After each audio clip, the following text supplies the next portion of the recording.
project, as you said, Craig, about allowing purchasing to do purchasing and infrastructure to do infrastructure, what have you.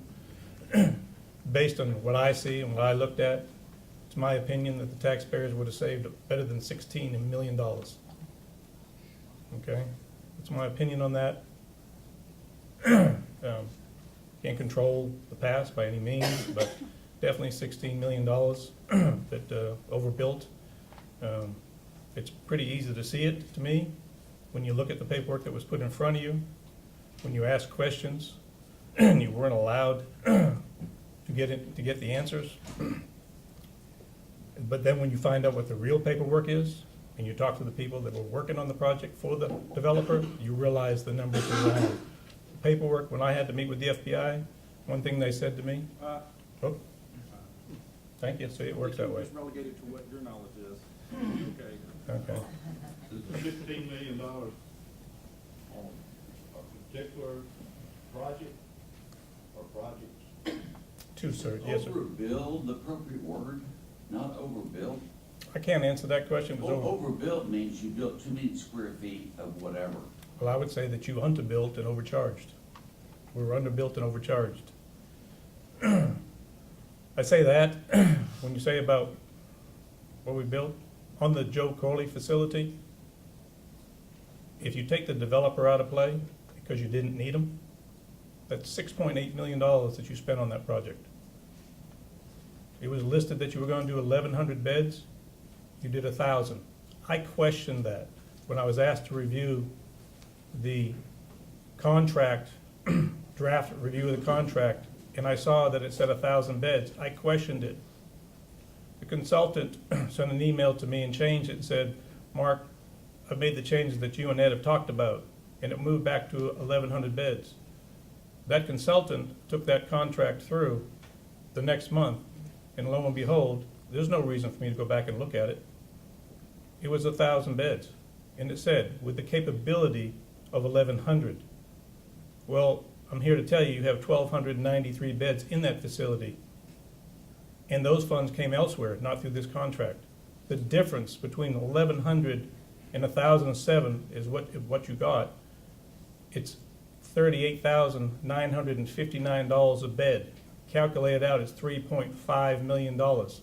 You paid that developer $2.5 million in that project to do work that your county departments could have done. To me, a developer brings something to the table. What did they bring to the table? They didn't bring any money, they didn't bring any land. It's $6.8 million, because the difference between the beds and the amount of money they took in, they'll tell you most likely, I don't know what they said, we agreed to a price. I don't have a problem agreeing to a price because we normally do that when we sit down and design bills. But you need to build it. And if you don't build it, you need to give it back because we have a change order process. Mark, what process was used to determine the cost of the project? And secondly, what process was used to select Alliance Development Company to represent Montgomery County? All I can tell you is what was discussed early on with this project, and the county attorney's office had agreed with me back then. This was supposed to have been, the Joe Corley was supposed to have been a design build financed by a third party with a lease purchase option to the county. I don't know what happened to that because I wasn't in purchasing, I was moved into infrastructure. At that point, somewhere along the line, a finance corporation came into play.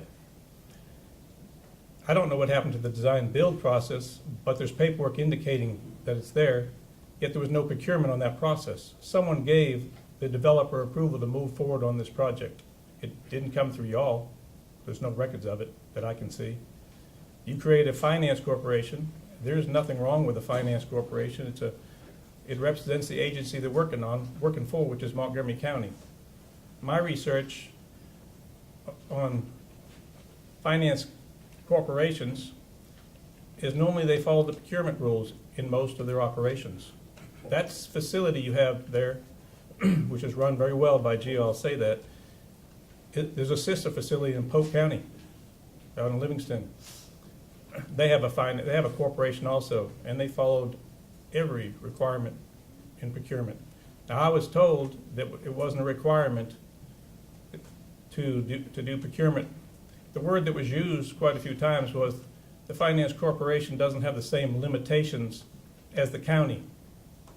That's telling me that you're sidestepping the procurement process and you hand-delivered a $43 million job to somebody.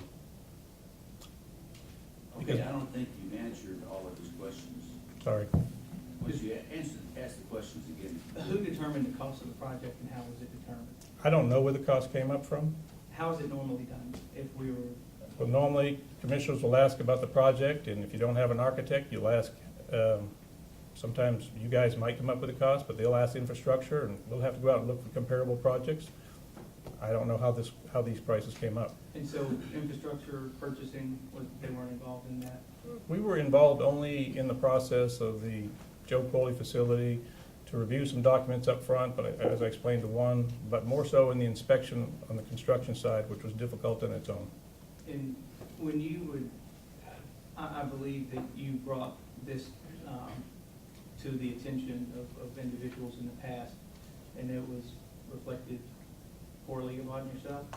Yes, I've had to, to deal with, I don't know if I can say this either. But anyways, If you don't think you should, I wouldn't. okay, it's fine. Is it getting any better in the jail? Yeah. I can only say that my career was being attacked.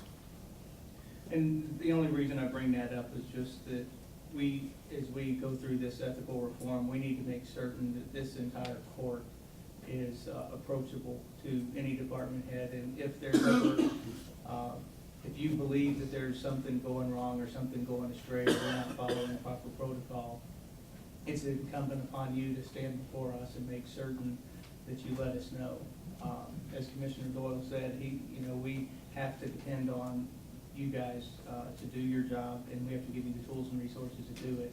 And everyone that I've met in this county, you have my full faith and trust in the ability to do that job, and I trust you to do it. So Thank you.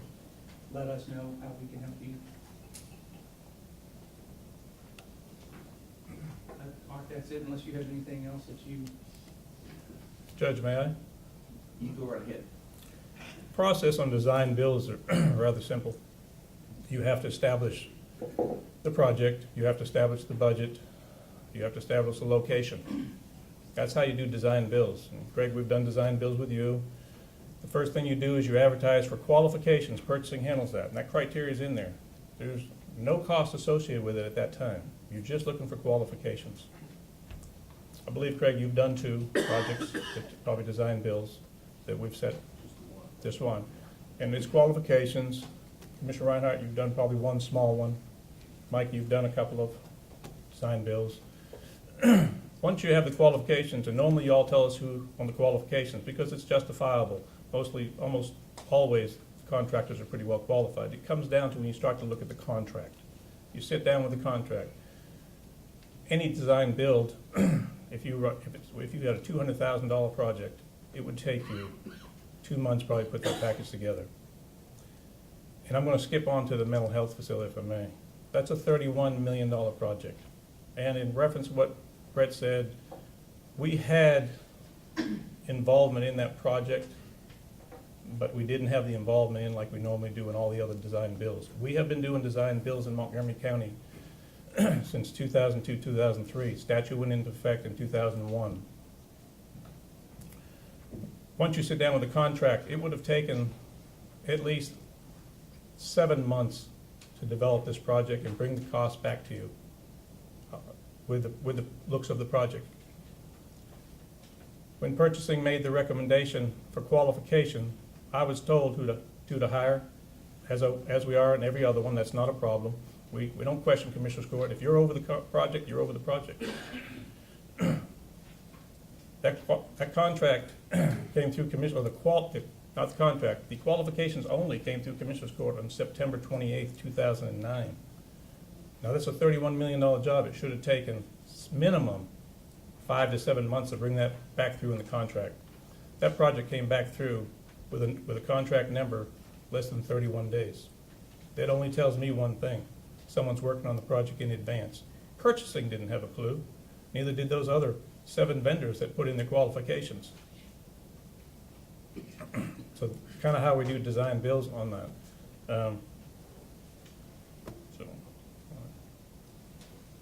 Who,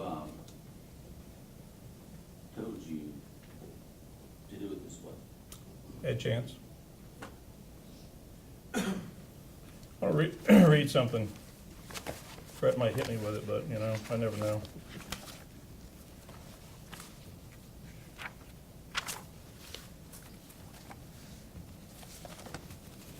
So I'll just say this. It was said by a consultant that the county, the reason the county hired the developer on the Joe Corley facility is because at the time, and this was, I guess, 2006 and 7, at the time the county wasn't able to engage in design bills. But I just told you design bills have been going through the county since 2001, and we've done them in 2002 and 3.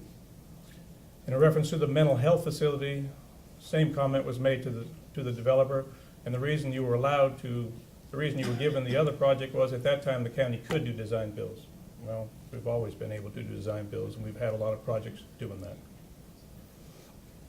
that. But the difference is, when you put a package together, on the pay application, that's all we get to see. If it's not broken down by schedule of values, a real schedule of values is broken down by labor and materials. It's the only way you can really tell what you're getting. Without it, it's too easy to lose money in the project. The architect's fee on the Joe Corley showed $2.5 million, but the architect's paperwork showed $1.8. That's $750,000 that went someplace because it didn't go in the project. And in the mental health facility, the architect's fee showed $2.1 by the developer, yet their paperwork, the architect's paperwork, showed $1 million. When you do design bills and you create change orders, which normally you don't have to, but sometimes you do. And there was a change order on the mental health facility. Because somewhere along the line, purchasing was told this is a forensic facility. Well, it didn't turn out to be a forensic facility, but everything was advertised that way. When it came back from a forensic facility to a mental health facility, a lot of the equipment that comes out is costly. So that should have been a deduct change order to you. That deduct change order, we always take on our other design bills, was $2,010,000. It never made it back to Montgomery County. And we've done change orders on that project, adds and deletes. Why it didn't? The performance bond and payment bond that covers and protects the county from the contractor showed it going from 21 million to 19 million. It flat out showed it. We saw some movement in the pay application, a lot of numbers, 25 items moved. Yet it still netted the same amount, 18 million in the documents. So we figured, oh, they finally got their numbers worked out. No, that's really when the change order came in. We should have received that 2 million back. We shouldn't have been charged by those architects, by the developer of those architects. So my numbers are pretty accurate when I say, Mark, I mean, that's, Where did the $2 million go? I have no idea where it went. Certainly didn't come back to the taxpayers where it should have. Mark, you have documentation that you can show me if I were to sit down with you and review this? Oh, absolutely. Specifically regarding these overcharges, and Commissioner Doyle, I don't know if you're interested in sitting down with us and. Was anybody else made aware of it at the time that you found it? We didn't find it till after the fact, Greg. I didn't think there was any reason for something like this to be going on. You didn't know. I mean, you see the paperwork that came in front of you. You know, the thing is, as I told you, it should have taken 5 to 7 months to even have a contract put together. 2 days after you approved the qualifications, your consultant had numbers on contracts and architectural. That's impossible unless you're working in advance. It's absolutely impossible, right? And we didn't see this till later on. There was no reason for us to pay attention to something like that. Why would we think that? If purchasing knew that, or I knew, we just said something up front. There were people working on this project that you just didn't need. You said the consultant, who are you referring to? Linda Brazil. So, I guess I'm confused. 2 days between what? You said The 2 days? qualifications opened. The qualifications opened September 25th, 2009. That's a Friday. On the 28th, we were told to make a recommendation to Alliance. That was done.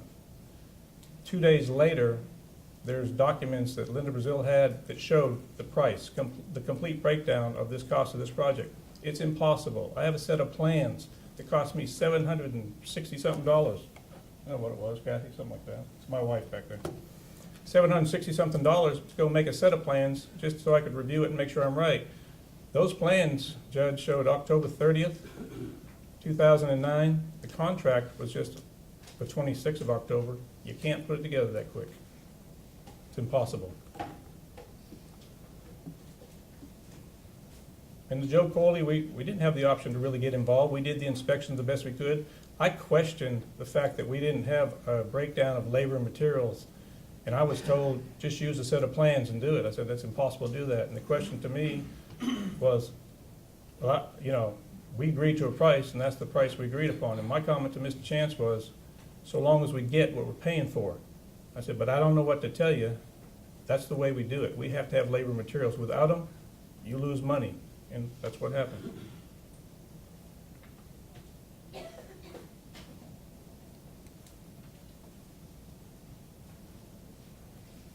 Phyllis, have you had a chance to look at these questions at the time? No, sir. No one's brought this to me, no, sir. What about you, JD? Have you had the opportunity to start to look into this? In fact, are you finished with Mark here? Some more questions from Mark? Mark, thanks for being honest and open, appreciate it.